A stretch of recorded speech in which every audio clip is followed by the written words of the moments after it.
వరంగల్ జిల్లాలో ఓ యువకుడు cell phone లో రీల్స్ చేస్తూ మృతి చెందాడంటూ సోషల్ మీడియాలో వైరల్ కలకలం రేపుతోంది. నర్సంపేటకు చెందిన కందకంట్ల అజయ్ కి మొబైల్ తో రీల్స్ చేసే అలవాటు ఉంది. మంగళవారం రాత్రి మల్లంపల్లి రోడ్డులోని తన చిన్నక్క ఇంటికి వచ్చాడు. ఈలోగా ఏమైందో ఏమో కానీ ఇంట్లోని వారు పనులకు వెళ్లి వచ్చేసరికి ఉరి వేసుకుని విగత జీవిగా కనిపించాడు. సమాచారం అందుకున్న పోలీసులు ఘటనా స్థలానికి చేరుకుని కేసు నమోదు చేసుకుని పోస్టుమార్టం నిమిత్తం మార్చుడికి తరలించారు. కుటుంబ సభ్యులు మాత్రం అజయ్ మృతిపై అనుమానం ఉందంటూ పోలీసులకు ఫిర్యాదు చేశారు.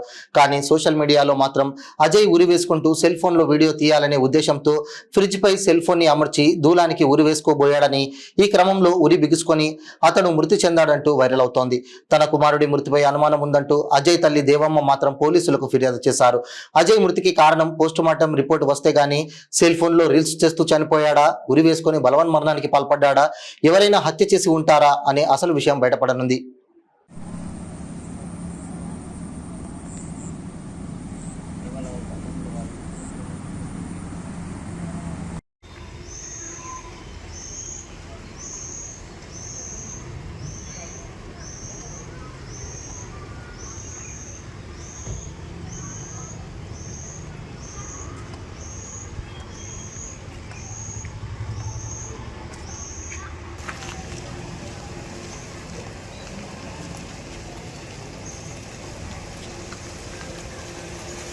నా పేరు స్వాతి. చనిపోయిన మా తమ్ముడే. ముందు ఆయన చనిపోయిన 2 రోజుల ముందు అశోక్ అనేట ఆయన డబ్బులు ఇప్పించిండట వేరే ఆయన దగ్గర. ఆ డబ్బుల కోసం 2 రోజుల నుంచి బాగా సతాయించాడు. నాకు ఫోన్ చేసి అన్ని డబ్బులు అడుగుతుంటే ఒకరోజు తీసుకుపోయి నన్ను మధ్యలో పెట్టిండు. మా అక్కను పెడతాను, పలానా టైం కడతాను తీసుకొని పోయిండు. అయితే ఆ విషయంలోనే నేను మధ్యలో పడ్డా, గిట్లా కడతాను అని చెప్తే అడుగుకే నాకు ఫోన్లు చెప్తాంటే తమ్ముడా గిట్లా అంటాను రా అని అంటే, ఇన్ని రోజులు కూడా మొన్న కూడా 7,000 కట్టినా నేను వానికి ఫోన్ చేసి 7,000 కట్టిన, అంతకుముందుకు 5,000 కట్టిన, మొన్న చచ్చిపోయే ముందు కూడా మనకి 4,000 ఫోన్పే కొట్టిండట. ఆ పైసలన్నీ వీడు వానికి ఆ చిట్టు అయినా కట్టకుండా ఈయన దగ్గరనే పెట్టుకున్నాడట. ఆ పైసలు అయినా కట్టకపోతే ఆయన ఒక ఫోన్లు చేసుడు. నన్ను ఇబ్బంది పెడతాను, మీరేంది అసలు చిట్టు ఆయన ఇంటికి తీసుకురావాలా, ఇజ్జత్ తీయాలా అని 2 రోజులు నాన్ స్టాప్ అట్లనే ఫోన్ చేసిండు. నాకు చెప్తే అరే ఇట్లా అంటాను అట్లా అంటాను అంటే సరే అక్క నేను మాట్లాడతా ఆయన తోటి అన్నాడు. మాట్లాడి వాట్సాప్లో ఆ రోజు రాత్రి మెసేజ్ పెట్టిండట, అన్న రోజు రేపు వచ్చి నీ దగ్గరికి వెళ్తా అంటే నాకు అవన్నీ చెప్పొద్దు, నా దగ్గరికి నాకు పైసలు పట్టుకొని రావాలి అని అన్నాడు. చిట్టు ఆయన కూడా రోజు మధ్యాహ్నం ఫోన్ చేసి నీ తమ్ముడు నువ్వేం చెప్తావో నాకు తెలియదు, ఆయన ఏం చెప్తాడో నాకు తెలియదు, సాయంత్రం వరకు నాకు డబ్బులు నా కాడ ఉండకపోతే మాత్రం నేను ఇంటికి వచ్చి లొల్లు పెడతా అని చెప్పి వాళ్ళిద్దరు అంటే మా తమ్ముడు చెప్పినాక ఇట్లా అంటారా అని. ఆ రోజు నైట్ 10:30 దాకా నాతోటే ఉన్నాడు. నా తమ్ముడు నవ్వుకుంటూనే మంచిగానే ఉన్నాడు, ఏం బాధ కూడా పడలేదు. ఇంటికి పండుకుంటా నన్ను పోయిండు, పండుకున్నాడు. పోయి పండుకుంటా అక్క అని అన్నాడు. సరే పండుకోపోరా అని అన్నాడు. ఇక వాడు ఏమైందో వానికి ఏందో తెలియదు. తెల్లారి మా ఇంటి పక్క ఫోన్ చేసింది సాయంత్రం 7 గంటలకు, మీ తమ్ముడు ఇంట్లోనే ఉన్నాడు కావచ్చు, ఈ బయట లైట్ ఏమన్నా తమ్మునికి ఫోన్ చేసి అంటే వాడు నేను ఫోన్ చేస్తే ఎత్తుతలేడు అక్క, నేనే వస్తానా కానీ ఆమె ఫోన్ చేయగానే పోతే ఆడికి పోయేదాకా కూడా ఫోన్ రింగ్ అయింది. రింగ్ అయింది ఒకటేసారి కట్ చేసినట్టు బిజీ అని వచ్చింది.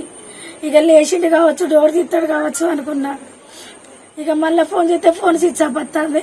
ఇక పక్క వేరే అన్న వచ్చిండు, అన్న డోర్ వస్తలేదు, ఎన్నిసార్లు ఇచ్చిన వాడు కట్ చేసినట్టున్నాడు, ఇప్పుడు ఫోన్ చేస్తే స్విచ్ ఆఫ్ వస్తుంది అంటే 4 సార్లు గట్టిగా దిగంగానే నా తమ్ముడే లడబడి ఉన్నాడు అక్కడ. నేను పోయే వరకు ఆ ఫ్రిడ్జ్ మీద సెల్ వీడియో ఏం తీసుకున్నాడో వీడియో ఇట్లా పెట్టి ఉన్నది, ఆ జగ్గుకు వాటర్ జగ్గుకు ఉన్నది, చెవులో వానికి ఏర్పడ్స్ ఉన్నాయి. నేను పోయి వాడిని తీద్దామంటే అది అత్తలేదు, గట్టిగా బిగిసుకుపోయి ఉన్నది వాని మెడకు. నాకేం తోయలే. ఇక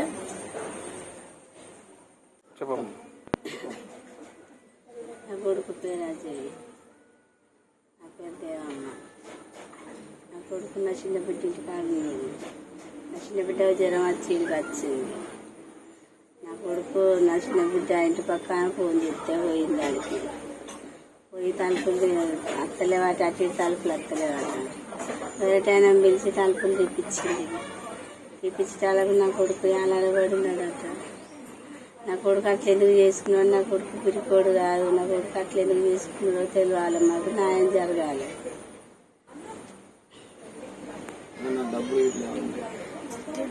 డబ్బులు బస్ స్టాండ్లో అశోక్ ఛాయ్ హోటల్ ఉండే, ఆయన కాడ నా కొడుకు 30,000 తీసుకున్నాడట.